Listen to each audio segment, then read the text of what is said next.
I'm here to do a little class on energy work, energy healing, specifically on other people. I'm a massage therapist. I'm a licensed massage therapist in the states of New York and Connecticut. I do this work every day. I do it for people, I do it with people. It's a joy every time, it's different every time.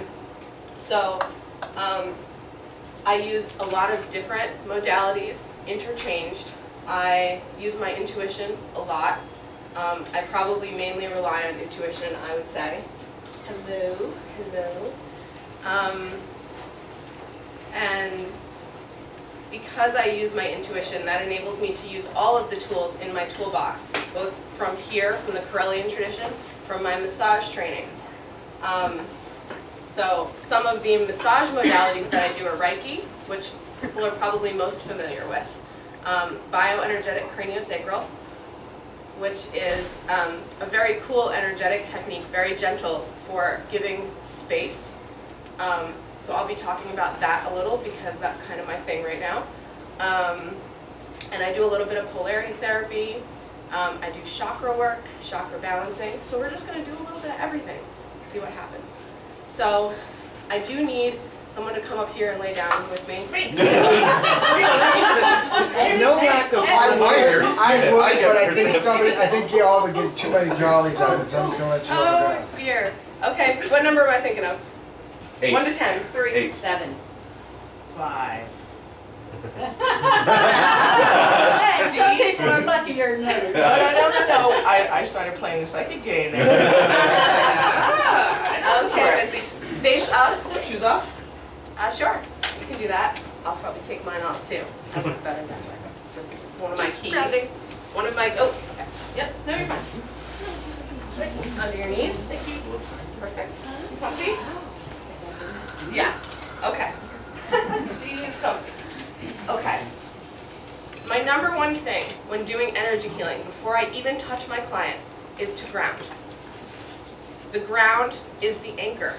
It's your connection. That's where the energy goes. When you're working on a client, they have to be free to allow their energy to move as it needs to move. So the connection to the ground is important because you're their anchor as well as your anchor. Now, a lot of people always ask, how do you stop from taking in negativity? How do you stop from taking in their problems? It does happen sometimes. The best way to prevent that is to be mindful of your body. Mindfulness is very important. Mindfulness is knowing what your body feels like, knowing what you feel like in your body. That way, you know, if I'm working on someone, I have my hands on her, say, my right foot starts to twinge, or I get an ache in my shoulder. I know that's her. It's not me. I ground. I stay grounded. It's the best thing that you can do.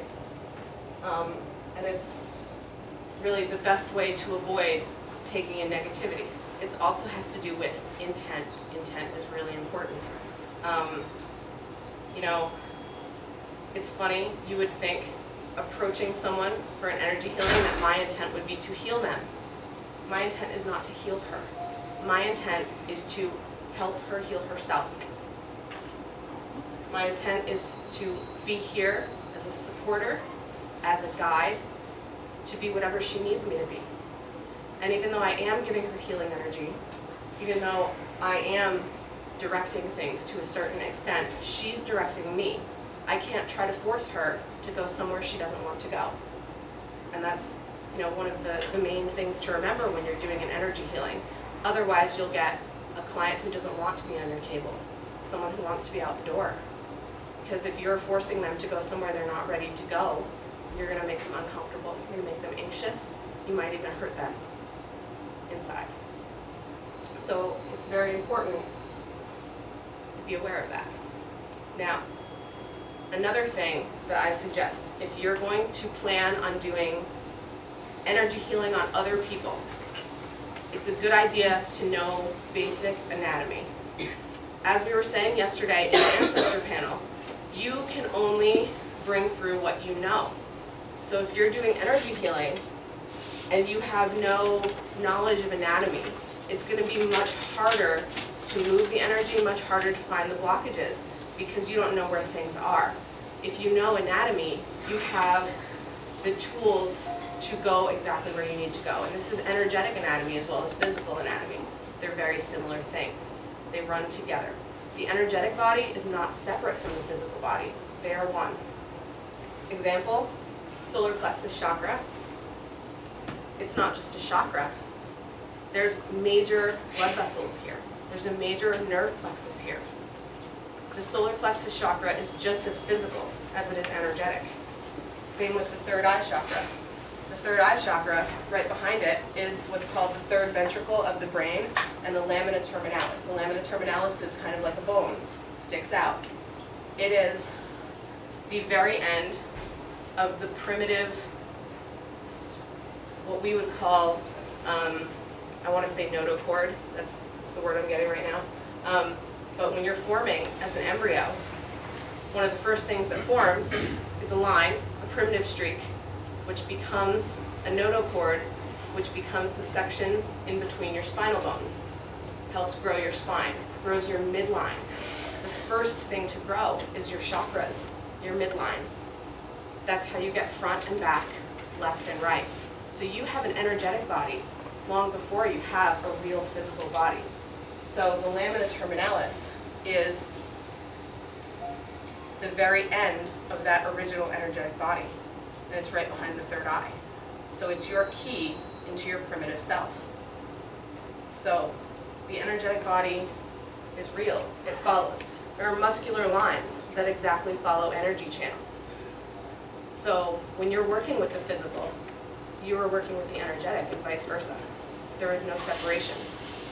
And what you do to someone's physical body affects their energetic body. That's why we hold energetic trauma, past life trauma, we can hold it in our bodies. And sometimes you'll be doing a healing on someone and you'll want to go into a soul retrieval. I do that a lot. I guide people down the path. I don't force them down the path. I guide them down the path. And that's something that usually you'll feel physical clues when someone's getting a trauma. They'll start getting emotional. Sometimes they'll laugh. Sometimes they'll cry. Sometimes they'll start shaking, heavy breathing. Those are all signs that someone is experiencing something that lived within their physical that maybe they weren't aware of consciously, but that needs to be released. And that's part of the important work that you can do with energy healing. So now that I've given my spiel, does anyone have any questions, first of all, about, I know sometimes if I get too technical, stop me. I do have one question. Yes. If you take in the negativity, do you discharge it right away, or do you wait till the end of your session? Right away, Okay. as you're going. And then you're always going to ground after the session. You're going to ground her, you're going to ground yourself. Okay? So, I like to start a session at the feet. Feet is our anchor. Everything that we are, all of our energy, we exchange with Mother Earth through the feet. And the feet affect the rest of the body. They're our foundation. So it's a good place to start. So I always just like to lay my hands right on her feet. And I feel her state, which I would call her zone A, her body. And just feel what she is. And I like to look for a nice neutral. So my energy is connecting with her energy, and everything is nice and calm. Once that happens, now I like to scan first to know what I'm dealing with. So I go for joints. Energy tends to get stuck in the joints. This is because, if you think about it, energy, kinetic energy, is the energy of motion. The joints are moving parts. So they are generating energy all the time. So our natural body energy sometimes gets blocked up in the joints because, you know, it's such a emotive space. So I like to go through the joints and see how the energy's flowing. And she's good so far. And you can do this over her body too. You don't have to touch her.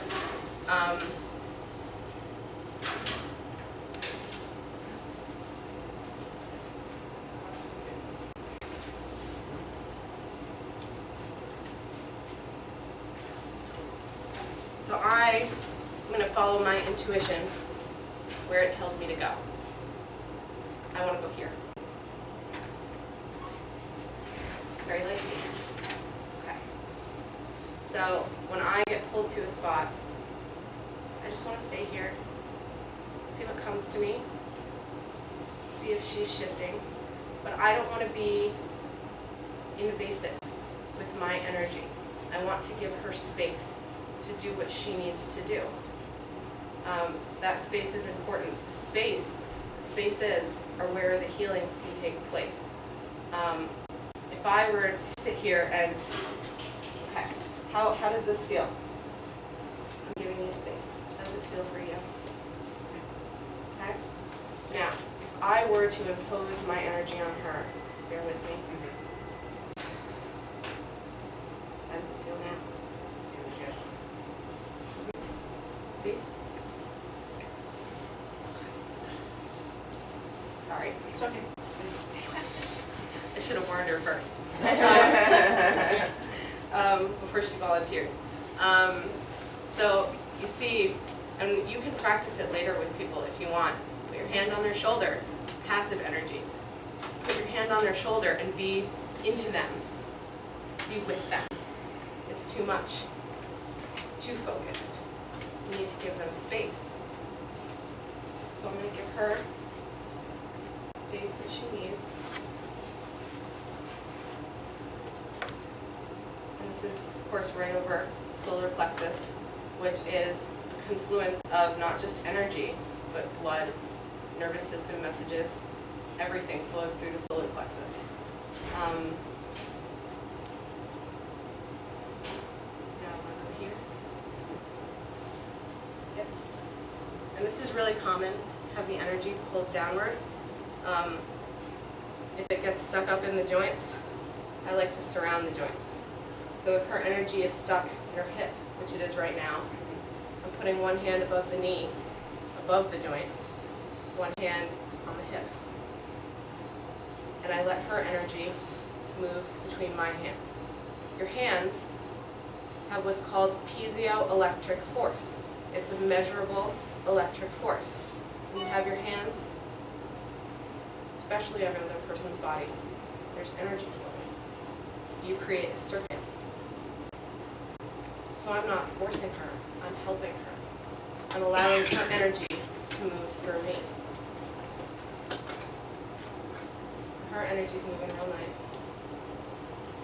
So I go below the knee.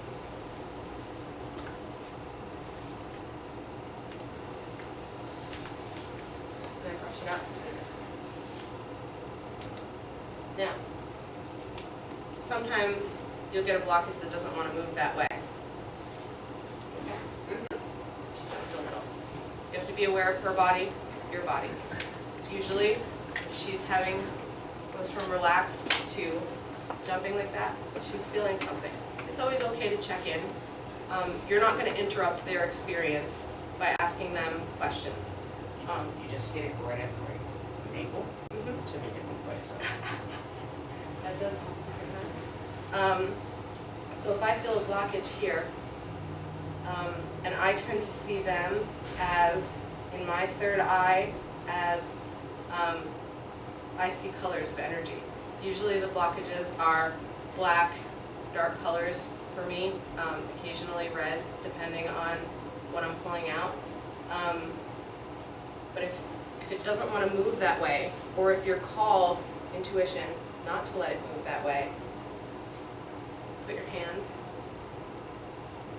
and you just call blockage. Now I'm not going in, I'm pulling out. And that's where the soul retrieval comes in sometimes. And you can do it verbally or you can do it mentally. You can say, let go of this. You can say, take a deep breath, take a deep breath. Now air is a carrier of energy. It's a carrier of what Eastern philosophies would call ki. So when you're breathing like that, especially deep breathing, diaphragmatic breathing, solar plexus, your energy moves, your energy flows better. Because you're getting outside air flowing through the body helps move your energy. Energy wants to move with the air. So if you're getting a real stuck place and you feel like she's holding, if you ask her to breathe, it helps her let go. It helps her flow. So what I want to do here with this blockage that I'm feeling, because it doesn't want to move, I just put my hands and I call it. And sometimes I'll do gestures, but that's my physical key. Helps me interact with the energy to pull it out. And sometimes you'll get real interesting visuals, bricks, rocks, spikes, fish hooks. You'll get all sorts of things. Sludge, mud. Vegetables. It's really visual. It's really common. And sometimes if I get something particularly strong, I will ask her, does this mean something to you? Because sometimes that helps them, acts as a key to help them let go. Because a lot of the times, these traumas, they could be birth traumas, they can be past life traumas, they can be things that we don't know we're carrying. So, I'm just going to pull.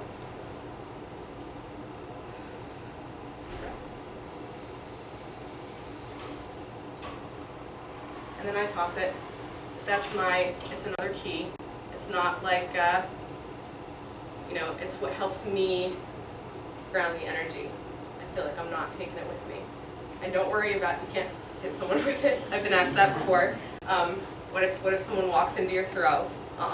Because that's not your intent. Your intent is, hey, I'm grounding here. I'm grounding out of my hands, my palm chakras. So.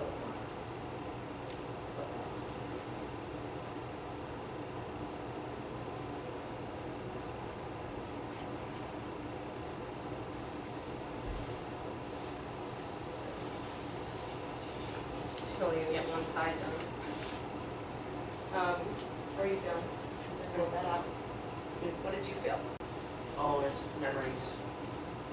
Very common. Memories of recent memories of my mother with back pain and old memories of my father with back pain. Okay. And that's very common.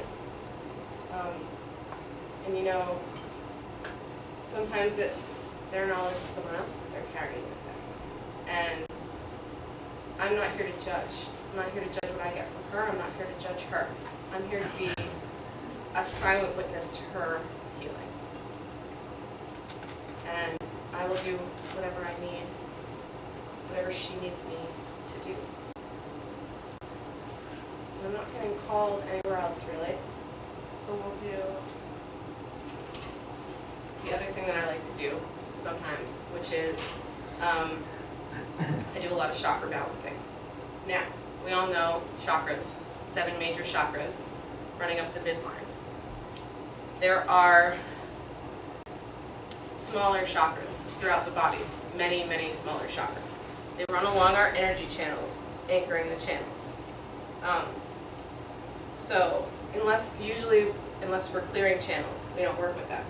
Now, if you need to clear someone's channels, under the armpit, right around the bra line, on each side, the master channel clearing points. Flows energy through all the channels. And you can hit them yourself, you can hit them on other people. How does it feel? What does it feel like to you?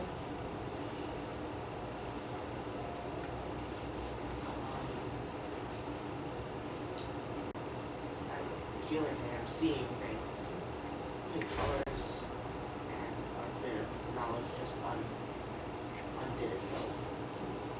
And I'm not pushing hard, I just have my fingers here. But that flushes all the channels toward the feet, circulates the energy. So if she has a lot of blockage, a lot of just energy stagnation, that's a good place to hit, because it helps. Helps get the smaller chakras. When I do someone's major chakras, I use a pendulum, which is pretty common. I use the pendulum not to do the work. I use it to see how the chakras are flowing before I do the work. So for me, I want it to be clockwise. And this is a perfect, exactly what I want. It's a perfect spin, nice and slow. Open fast, but I've been working on her already, so it's, you know, her chakras are already responding.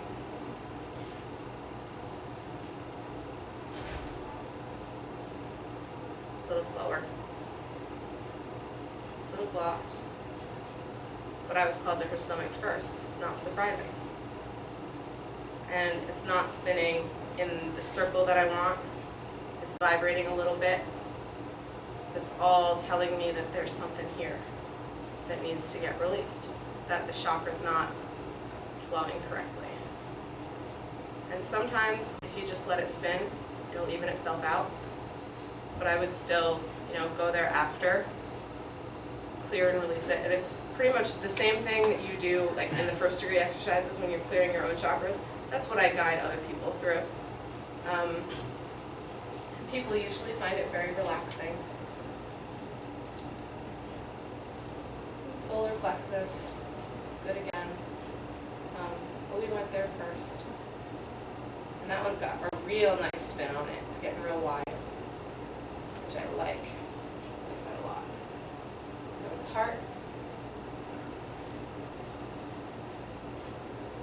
I'm just going to do all hers because I don't want to leave her. And then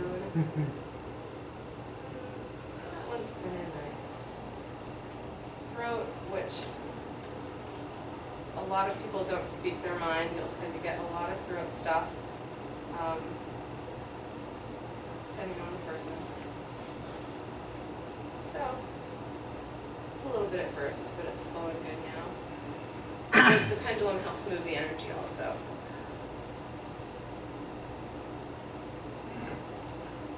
A little bit of a smaller spin at the third eye, but it's a little bit oblong. That's not surprising. Terry has issues visualizing.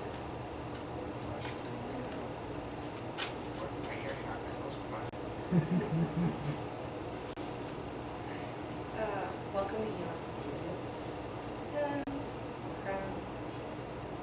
And I usually, after I do this, I'll go through each chakra individually and I'll see what the color's like. I'll probably ground out the energy, put the color back in, what I would consider, you know, like a healthy red, healthy orange, whatever, but I let her pick the color. So I don't try to force a dark blue. I just think healthy blue. And she picks the color. So she's going with like an aquamarine type thing. And then I would go through exactly what we do in the exercises. I would flush her chakras: white light, purple light, silver light, gold light, amber light.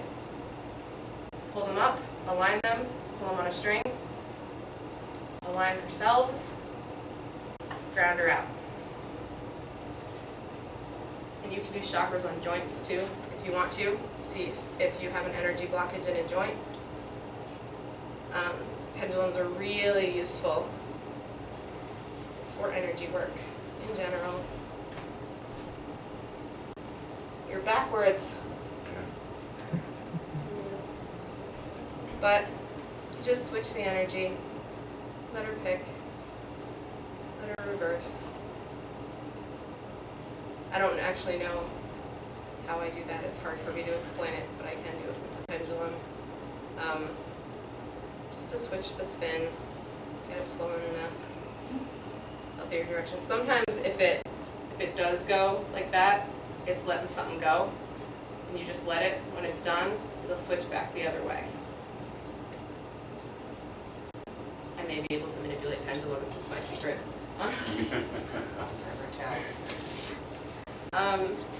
So now, I do want to talk about the bioenergetic craniosacral just a little bit because of how cool it is. Bioenergetic craniosacral is based on principles of embryology, like I was talking about before, that our energetic system, our primitive self, exists, well really, you know, we exist inside of our mothers while she's inside of her mother. The eggs that are us are existing in that embryo. That's when eggs are formed. So we have that connection back through the ancestral line back through the mothers. We can reach back, collective unconscious sort of thing. But craniosacral work helps connect us back to that primitive self, allows us the space to realign. So if you're having issues, especially chronic issues, it can be really useful because it can help your body remember what it felt like when it was formed, the proper formation. And it uses a lot of holds. They're called windows. And I'm going to show, the first one is called Pietà, like the statue. And it's just an embracing, loving, like you're embracing a child. That's the first. Yeah. You don't want to go near the head with it. Often, the only time we would, without touching, very gentle. Because too much energy on the head, you'll get the headaches, you'll get the congestions. It's too much, cycles too far for a lot of people. Under the shoulder blades is another good hold.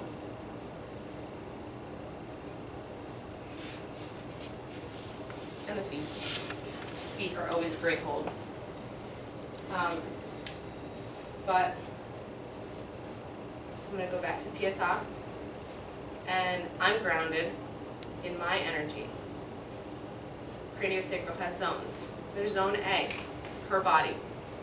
Her body is zone A. My body is a zone A. Zone B is the aura field, the fluid body, which would be the amnion for an embryo. It stays with us as the aura as we grow. So this is her zone B and my zone B, and they're touching. Then there's zone C.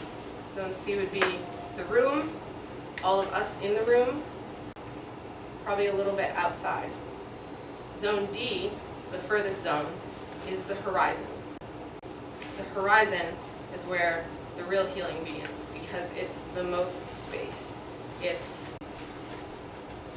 far out of the comfort zone sometimes, especially if people have blockages. And once you help them find that horizon, that place where they have the most space to grow, to change, to heal, they can find it better on their own. You're the guide.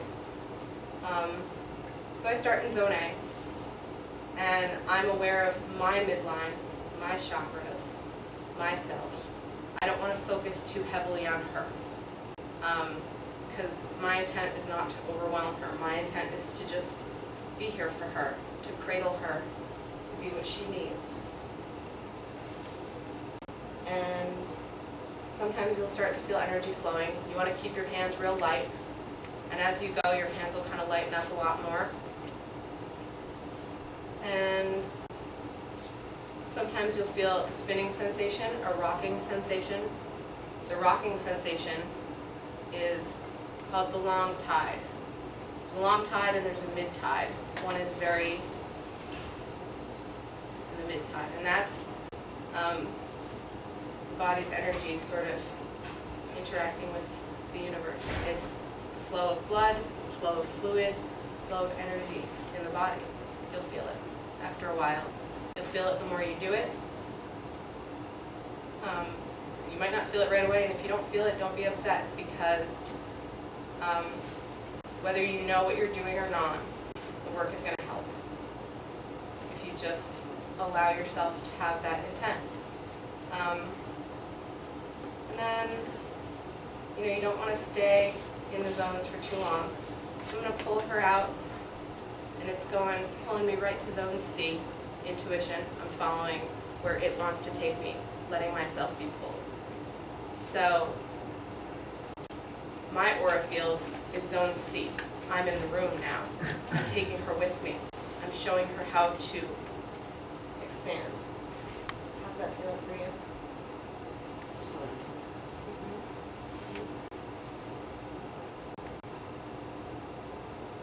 Okay, and we're going to hit the horizon now.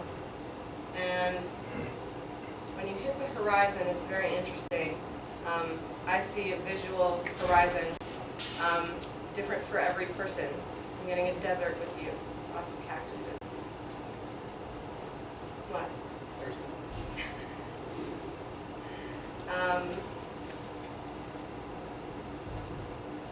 How's that horizon feel to you?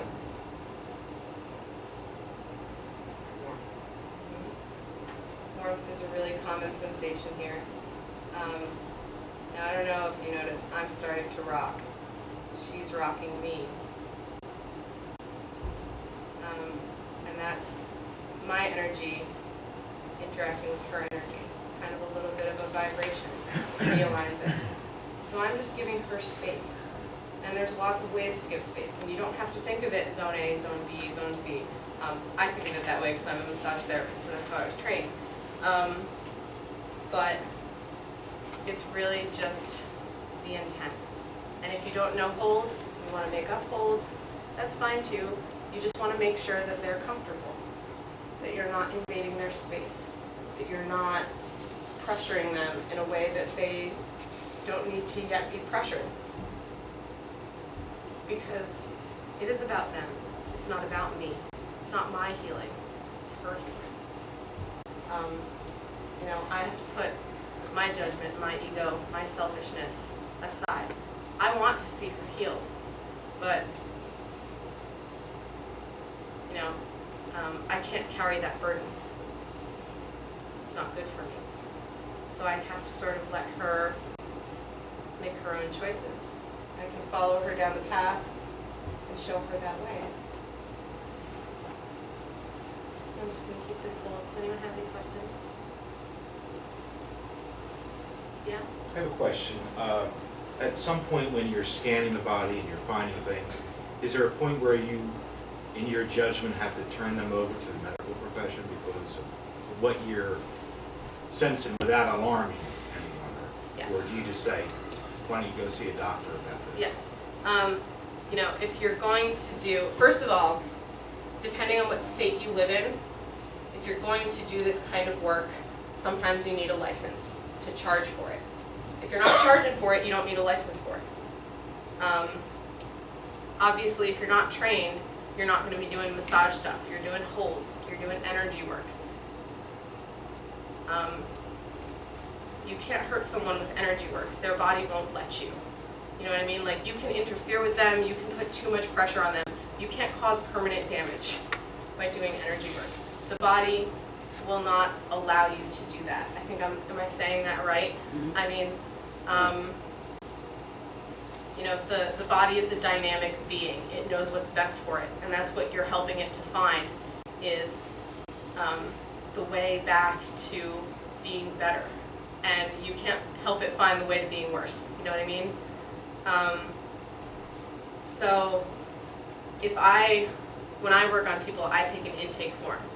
I ask people, and sometimes that does mess with the energy, so you might do it after. So if you don't want to affect your judgments, because if you know what someone's issues are, you're going to want to go right there. And it's not always good to go right to somebody's issue. Sometimes it's better to let your intuition take over and take you where you need to go. But like, if I were to tell Terry after our session, I really felt something in your stomach to have something going on there.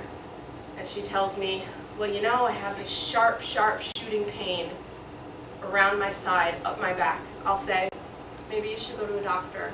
It sounds like a gallbladder thing. It's where a knowledge of anatomy comes in. But if someone's having a chronic pain, a sharp pain, they're telling you about something that just doesn't sound right to you, yes, absolutely send them to a doctor. And obviously you can't make them go. And really, even if you're not charging, even if you're working on friends, if you're doing this work a lot, it might be smart to have a little release form that says, all I'm doing is energy work. I'm not doing anything invasive. All I'm doing is holds, and this person, I give permission for this person to work on me, and I will not hold them responsible for any medical conditions that I may or may not know that I have. Something like that. And you can look up release forms online, they're pretty easy to find. But if you're doing it a lot, just to cover your butt, you might want to have someone sign that. And you know, I would say if someone's not cool with signing that, then that's a red flag anyway. So you're not going to offend anybody by saying, hey, can you sign this piece of paper just saying that I can work on you and that you've told me if you have any serious issues or allergies or, you know, whatever you want, however you want to do it. If you're working on friends, it might not be so important. If you're working on family, it's probably not important at all. But if it's something that you're concerned about in your head, it might be a good idea.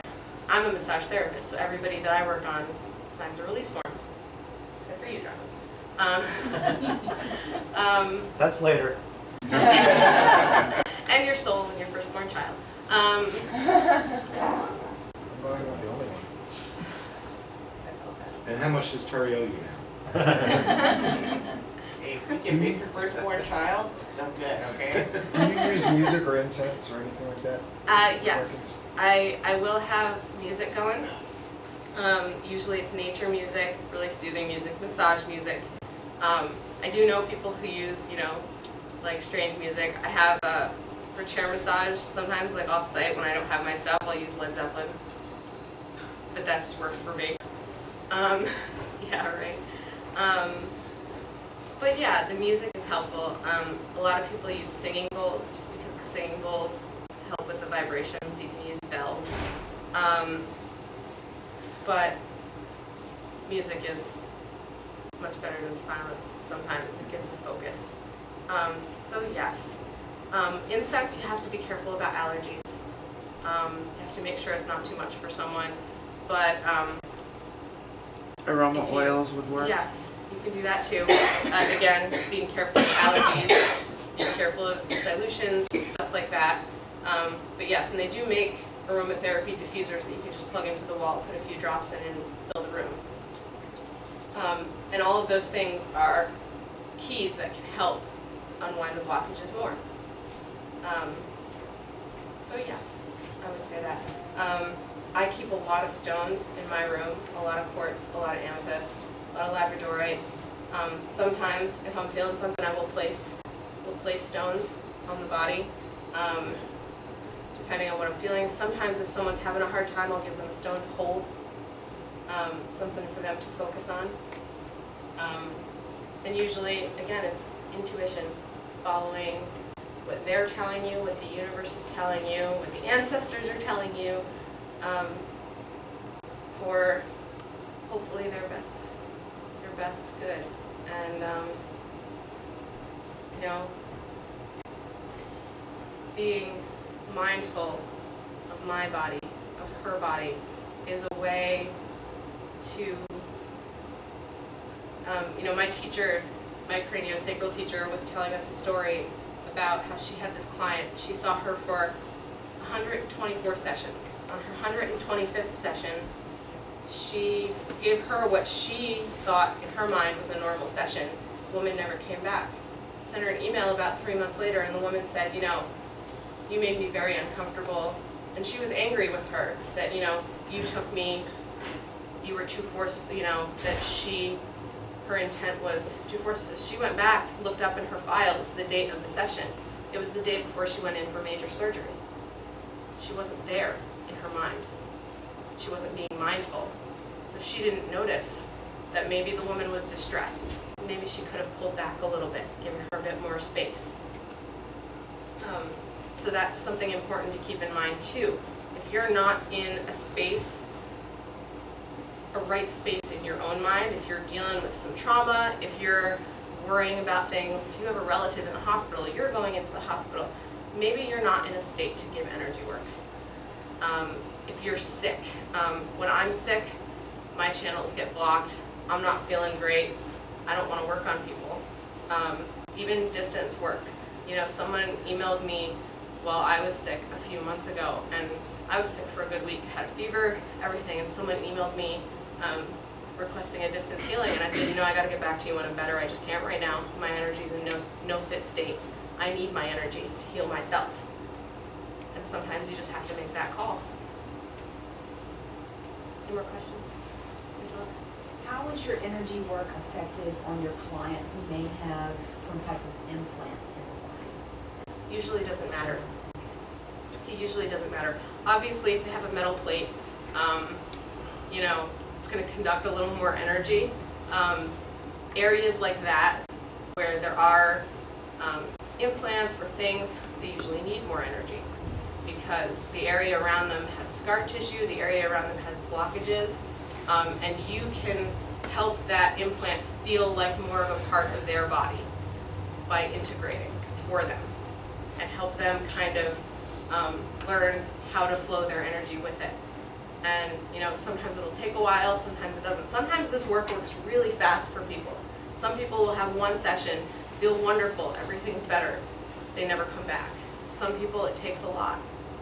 But yeah, I would say it doesn't really matter. Obviously,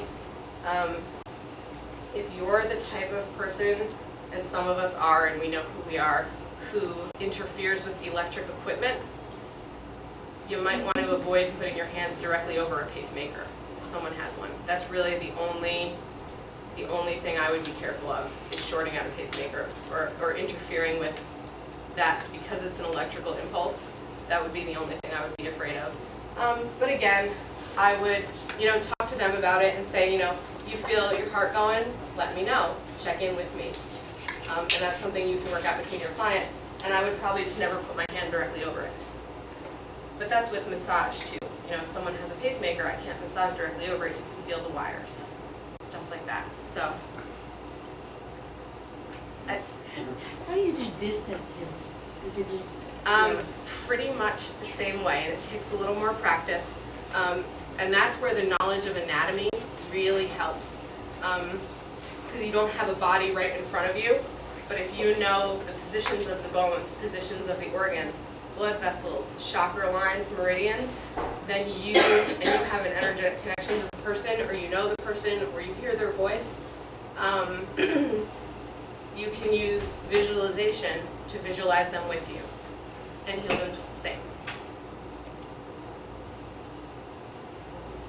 My question involves using color in the environment, in the room. At the same time when you're using incense. Like decoration? Decoration, or how do you use it in the therapy itself? Or do you? I tend to see a lot of colors.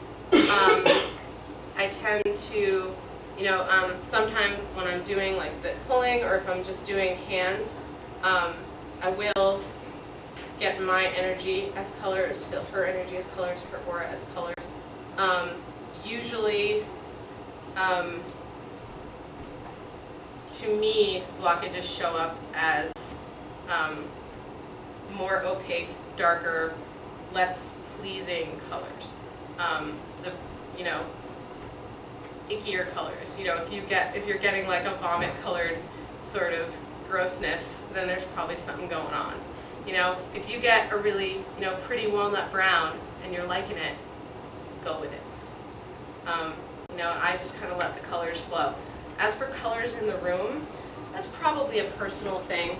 You know, we look at a lot of, we know what colors are pleasing to people. I have some paintings in my room that are very abstract, that are just a lot of color, and you see a lot of things in them. And that, I like that because it's kind of open, you know, it's not forcing anyone in a particular direction. But yes, you can definitely use colors. Some people, I have actually seen it, color therapy, and you can get colored scarves and you can put them over people, you can, you know, put them over, you know, obviously making sure someone's comfortable with you putting something on their face. Not everybody is. That's where always checking in helps. And that also goes into like certain Eastern therapies, because like shiatsu, acupressure, acupuncture, the Eastern traditional Chinese medicine aligns certain colors to certain meridians. So if you're feeling and again, this is where knowing the meridians helps. If you're feeling a blockage around a certain meridian, then say I'm feeling kidney meridian, a blockage. Kidney meridian colors are blue and black. So I would say to her, do you like the colors blue and black? Yes, she likes the colors blue and black. Do you wear them Do you have them around you a lot? Maybe she wants to wear them more. Maybe I could put something blue with her, something black with her. Now if she wears the color blue all the freaking time, never wears anything else, maybe you should try wearing a different color. Maybe you should try wearing other colors. Maybe that's your blockage. So it... Okay, thank you. Anything else? Anyone else? What do you do for grounding when you're done? Okay. Or do you? Yes, I always ground when I'm done. You always want to ground yourself and the person. And I pretty much come back to how I started, right at the feet. Now right at the bottom of the foot, right there, so kind of between the first and second bone, right in the pad of the foot, is a point called kidney 1. It's the grounding point. So I'll usually put my thumb right there and hold it. And I'll just ground. And I take her with me. Where is that point again?